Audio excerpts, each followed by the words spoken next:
జై శ్రీమన్నారాయణ. తిరుప్పావై 7వ పాశురం.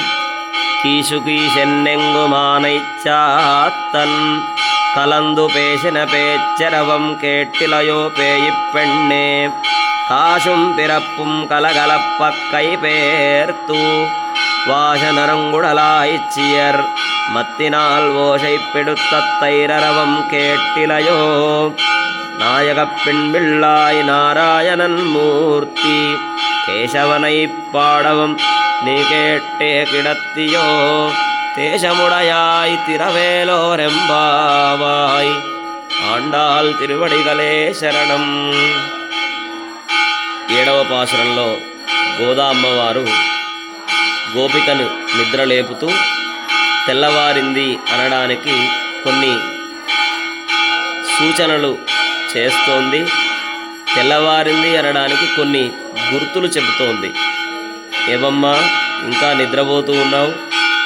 కీచు కీచుమంటూ భరద్వాజ పక్షులు చక్కగా ఆహార సేకరణ నిమిత్తం వెళుతూ ఉన్నాయి. పెద్ద పెద్ద గోలలాగా ఉంది. ఓ పిచ్చిపిల్ల, నీకు వినపడట్లేదా?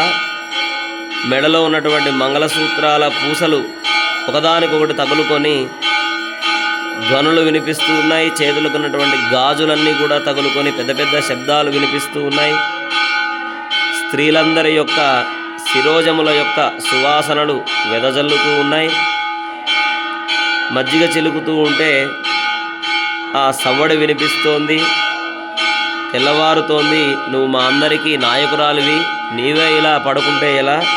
నువ్వు లేచిరా, నువ్వు త్వరగా లేచి శ్రీకృష్ణ పరమాత్మ యొక్క సేవలో మాతో పాటు కలసిరా అని చెప్పి గోపికను ప్రార్థిస్తూ, అలానే కేసి అనేటటువంటి రాక్షసుణ్ణి సంహరించాడు.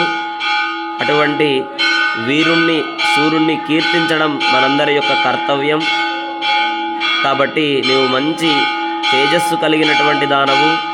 నీవు వింటూ లోపల పడుకుంటే ఎలా? మా మాటలని వింటూ నువ్వు పడుకుంటూ ఉన్నావు.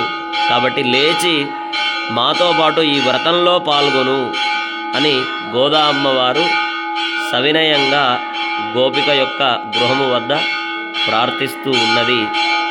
జై శ్రీమన్నారాయణ.